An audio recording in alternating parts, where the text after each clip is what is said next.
가르쳐 주시고 당신의 진리로 저를 이끄소서. 알렐루야. 주님께서 여러분과 함께 또한 사제의 영과 함께 마테오가 전한 거룩한 복음입니다. 주님 영광 받으소서. 그때 예수님께서 사두가이들의 말문을 막아버리셨다는 소식을 듣고 바리사이들이 한데 모였다. 그들 가운데 율법교사 한 사람이 예수님을 시험하려고 물었다. 스승님, 율법에서 가장 큰 계명은 무엇입니까? 예수님께서 그에게 말씀하셨다. 내 마음을 다하고 내 목숨을 다하고 내 정신을 다하여 주 너의 하느님을 사랑해야 한다. 이것이 가장 크고 첫째가는 계명이다. 둘째도 이와 같다. 내 이웃을 너 자신처럼 사랑해야 한다는 것이다. 온 율법과 예언서의 정신이 이 두 계명에 달려 있다. 주님의 말씀입니다. 그리스도님 참여합니다. 평화를 빕니다. 평화를 빕니다. 오늘 예수님께서는 우리가 지켜야 할 가장 큰 계명, 하느님 사랑과 이웃에 대한 사랑에 대해서 말씀을 하십니다. 계명이라는 것은 우리가 지켜야 한다는 것이죠. 그리고 이 계명을 지키는 이유는 뭐 때문에 지킬까요? 우리 자신을 위해서 이 계명을 지키는 것이죠. 그런데 예수님의 말씀을 가만히 들여다보면 하느님 사랑과 이웃 사랑의 그 중간에 우리 자신에 대한 사랑이 포함되어 있다는 것을 느낄 수가 있습니다. 이웃을 자신처럼 사랑하라고 하시는데 자신을 사랑하지 않으면 우리가 이웃을 제대로 과연 사랑할 수 있을까 하는 그런 의문이 드는 것이죠. 어떻게 보면 하느님 사랑과 자신에 대한 사랑과 이웃에 대한 사랑이 또 예수님께서 말씀하시는 것은 아닌가 생각을 하게 됩니다. 그래서 과연 나는 나 자신을 사랑하는가라고 물어보면 어떻습니까? 나는 나 자신을 사랑한다라고 과연 선뜻 이야기할 수 있는가 생각하면 그렇지가 않다는 것이죠. 오히려 이제 거울 속에 나 자신을 딱 들여다보면 왜 이렇게 못생기고 키도 작고 막 그런 생각이 또 성격적으로도 어떻게 저런 성격으로 이렇게 살아왔나 오히려 믿고 싫은 부분이 더 많은 것이죠.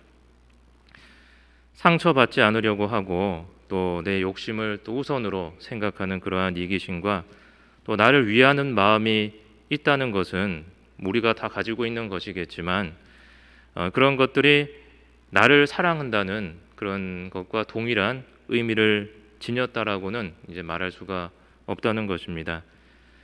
생각해 보면 나는 나 자신을 한 번도 사랑스러운 눈으로 들여다본 적이 없지 않은가 하는 생각이 듭니다. 그렇다면 자신을 사랑한다는 것은 과연 무슨 의미이고 또 어떻게 하면 나 자신을 사랑할 수 있는가 하는 생각을 해보게 되는 것이죠. 예수님은 내 마음을 다하고 내 목숨을 다하고 내 정신을 다하여 나 자신을 사랑해야 된다고 얘기하지 않으시고 너의 하느님을 사랑해야 한다라고 이제 말씀을 하십니다. 마음을 다하고 목숨을 다하고 정신을 다하여 하느님을 사랑할 때 그때야말로 나를 가장 사랑하시는 분이 바로 하느님이라는 사실을 깨닫는 것은 아닌가. 마음을 다하고 목숨을 다하고 정신을 다하여 나를 사랑하신 분이 바로 하느님이신 예수님이 아니신가. 그리고 성부 하느님께서는 자기 자신을 내어주셨다는 것이죠. 우리를 사랑하신 나머지. 그런데 우리는 뭐 이런 말을 듣지만 목숨을 다하고 사랑해야 된다는 말을 듣지만 우리는 그렇게 하지 못하는 것이죠. 그렇다면 하느님은 왜 그렇게 나를 사랑하시는 것일까? 이것을 생각하면 우리는 있는 그대로의 우리 자신을 바라보게 되고 또 자신과 화해를 할 수 있게 되는 것 같습니다. 이렇게 보잘것없는 나 자신을 왜 그렇게 하느님께서는 사랑하셔서 자신을 우리에게 내어주시는 것일까? 하느님이 우리를 바라보는 사랑스러운 눈으로 우리 자신을 바라보게 될 때 그 나 자신을 용서하게 되고 또 하느님께서 창조하신 나 자신을 내 안에 있는 그 모상을 그리고 그 하느님을 내 안에 있는 하느님을 사랑하게 되는 것은 아닐까 하는 생각을 해보게 되는 것이죠. 하느님을 사랑하면서 우리는 자신을 사랑할 수 있게 되고 또 하느님께서 창조하신 우리 이웃들뿐만 아니라 하느님께서 창조하신 이 지구, 이 우주를 또 사랑할 수 밖에 없는 것이겠죠. 우리가 만약 이웃을 사랑하는 것이 힘들다면 나 자신을 사랑하는 것도 힘든 것은 아닐까 하는 생각을 해보게 됩니다. 참 우리 자신이 믿고 싫을 때가 많이 있죠. 그럴 때 우리 자신에게 빠져드는 것이 아니라 그런 어떤 절망감에 빠져드는 것이 아니라 나를 사랑하시는 하느님을 떠올리면서 또 그 하느님을 온 마음을 다하여 사랑한다면 우리는 또 내일을 살아갈 힘을 얻지 않을까 합니다. 오늘도 하느님과 함께하는 좋은 하루 되시기 바랍니다.